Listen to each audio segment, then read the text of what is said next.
Hello दोस्तों, मैं हूं सूर्यकांत, आपका उद्यान मित्र इंडस नेचर इस मेरे यूट्यूब चैनल में मैं आप सभी दोस्तों का फिर से स्वागत करता हूं। इस वीडियो में आज हम एक सुंदर फ्लावरिंग प्लांट जो लगभग साल भर खिलता है उसके बारे में कुछ नई बातें जानने की कोशिश करेंगे। दोस्तों, दुनिया भर के उष्णकटिबंधीय वातावरण में लगभग साल भर सुंदर फूल प्रोड्यूस करने वाला यह पौधा असल में एक आक्रामक खरपतवार या वीडी प्लांट है।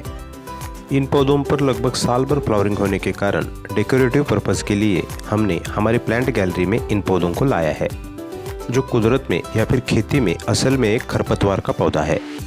दोस्तों, इस पौधे का साइंटिफिक नेम एसेस्टेसिया गैंगेटिका है और एकेंथेसी फैमिली में दुनिया भर में इनकी लगभग 70 स्पेसीज पाई जाती है।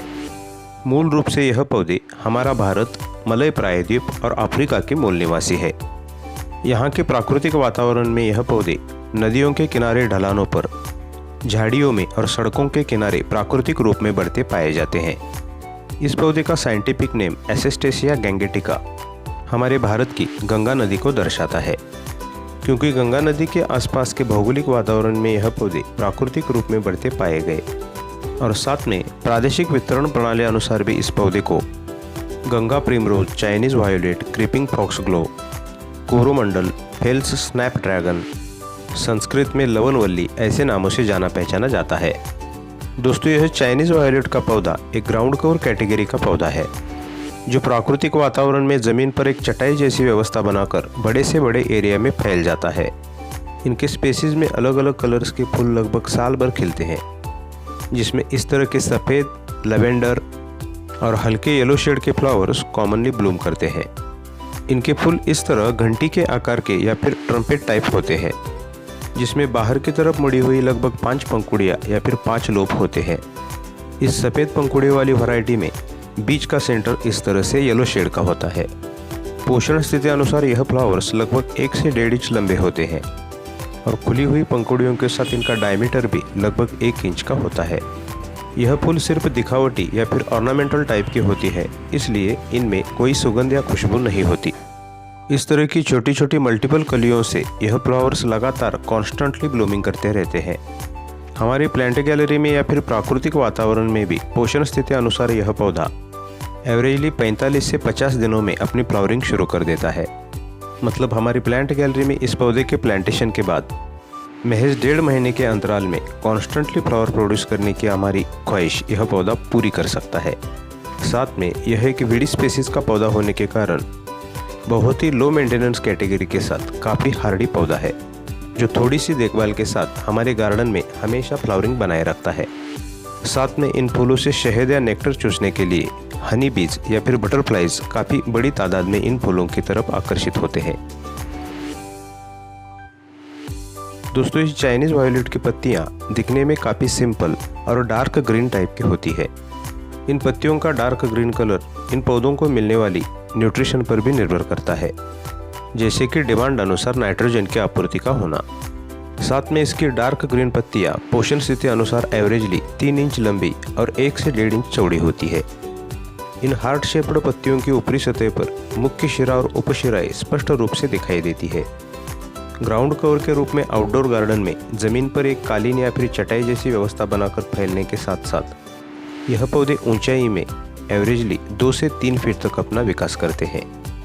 साथ में यह पौधे दूसरी प्रजातियों पर या फिर दूसरे पेड़ पौधों पर क्लाइंबर्स के रूप में 2 से 3 मीटर की ऊंचाई तक भी ग्रो हो सकते हैं, लेकिन ग्राउंड कवर के रूप में खुले वातावरण में एवरेजली 2 से 3 फीट तक ऊंचाई तक यह पौधे बढ़ते हैं।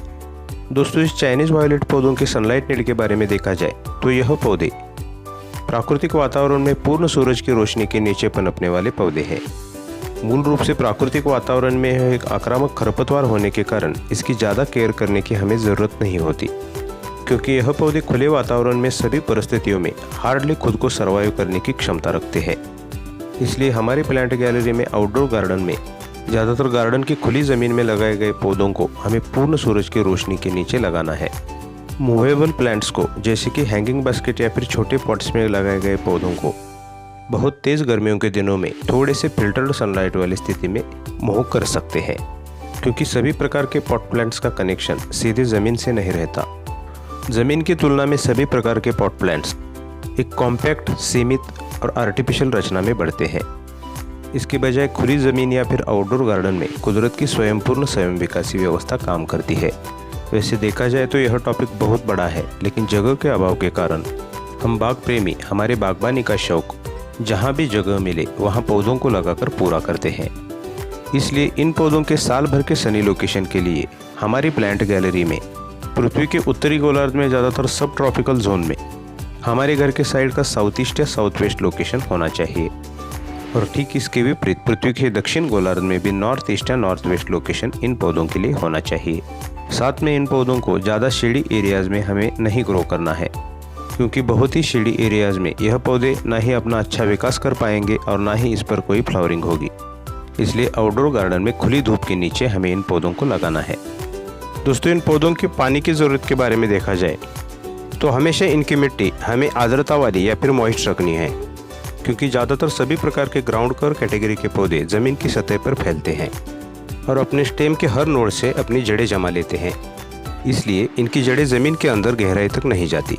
ज़मीन के टॉप सॉइल से ही इनकी जड़ें पानी को अवशोषित करती है, और इसीलिए टॉप सॉइल सूखने के बाद यह पौधे मुरझाए हुए दिखाई देते हैं। इसलिए इन पौधों के जड़ों के पास हमेशा एक हल्की नमी हमें बनाए रखनी होती है। दोस्तों, इन पौधों की सॉइल के बारे में देखा जाए तो यह पौधे ज़्यादातर सभी प्रकार की उपजाऊ मिट्टी में अच्छी तरह से पनपते हैं, और साथ में यह पौधे थोड़े से कम पोषक तत्वों वाली मिट्टी में भी काफ़ी अच्छे से सर्वाइव करते हैं। इसलिए इन पौधों के फर्टिलाइज़र या फिर पोषण के मामले में हमें ज़्यादा केयर करने की ज़रूरत नहीं होती। ज़मीन या मिट्टी में स्थित अवेलेबल न्यूट्रिशन पर ही यह पौधे अपना काफ़ी अच्छा विकास कर सकते हैं। दोस्तों, ज़्यादातर यह वीडी स्पेसीज होने के कारण इस पर कोई हार्मफुल डिजीज़ का प्रभाव नहीं दिखाई देता, क्योंकि ज़्यादातर सभी प्रकार के वीड्स कुदरती रूप से स्ट्रांग होते हैं। लेकिन एक रूटीन के तहत ऑर्गेनिक पेस्टिसाइड के रूप में हम नीम ऑयल या फिर देसी गाय के गोमूत्र का स्प्रे इनके पत्तियों पर कर सकते हैं। दोस्तों, इन पौधों का प्रोपेगेशन हम बहुत ही आसानी से इनके स्टेम कटिंग से कर सकते हैं। इस पौधे के स्टेम पर इस तरह के नोड्स होते हैं, और इन्हीं नोड्स द्वारा यह पौधा ज़मीन के संपर्क में आने पर तुरंत अपनी जड़ें जमा लेता है। इन पौधों की किसी भी मदर प्लांट से इनकी स्टेम का 4 से 6 इंच का टुकड़ा लेना है और सिर्फ उसे मिट्टी के अंदर दबाकर उसे पानी देना है। ज़्यादातर किसी भी रूट हार्मोन्स के बिना इनके कटिंग्स ज़मीन के अंदर बहुत जल्द अपनी जड़ें जमा लेते हैं। साथ में इन पर लगने वाले इनके बीजों से भी हम इन पौधों को प्रोपेगेट कर सकते हैं। प्राकृतिक वातावरण में यह पौधा अपनी खुद की प्रजाति को प्रोपेगेट करने के लिए एक बहुत अच्छी तकनीक अपनाता है।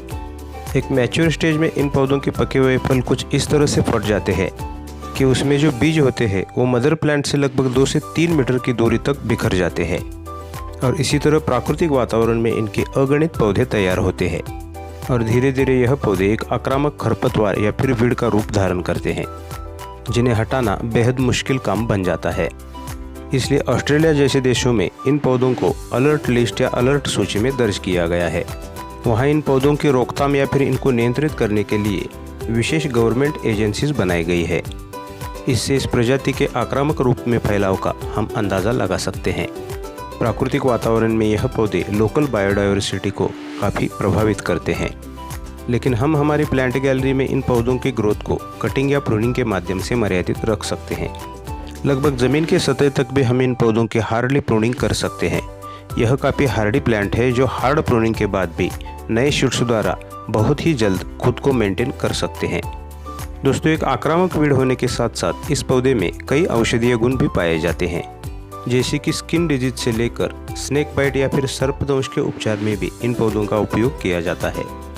इन पौधों में कोई विषाक्तता नहीं पाई जाती, और इसीलिए चाइना में इन पौधों की खेती सब्जी के रूप में की जाती है, जिसमें इनकी पत्तियां और फूल सलाद जैसे व्यंजनों में खाए जाते हैं।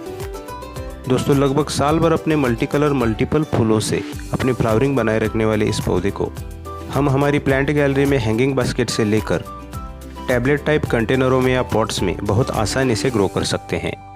साथ में हमारे आउटडोर गार्डन में जो स्लोप्स होते हैं उन पर भी यह पौधे ग्राउंड कवर के रूप में काफ़ी आई स्टॉपर सीनरी क्रिएट करते हैं, और हमारे गार्डन के स्मॉल एरियाज़ में हम प्रूनिंग या कटिंग के माध्यम से उन्हें मेंटेन भी रख सकते हैं। दोस्तों, वीडियो थोड़ा सा लंबा हो गया है, लेकिन हर पौधा अपने आप में एक हिस्ट्री होता है, इसलिए इतने कम समय में सिर्फ बेसिक बातों के अलावा हम पौधों के बारे में और ज़्यादा नहीं जान सकते। अच्छा तो दोस्तों, अगर वीडियो अच्छी लगी तो वीडियो को लाइक, शेयर और चैनल को सब्सक्राइब करना ना भूलें और पास के बेल आइकन को भी प्रेस कर दें, जिससे आगे आने वाली वीडियोज़ की नई नोटिफिकेशंस आपको समय पर मिलती रहेंगी। अगले वीडियो में फिर मिलेंगे एक नया पौधा और उससे जुड़ी कुछ नई जानकारी के साथ। टिल देन, गुड बाय, ओम साई।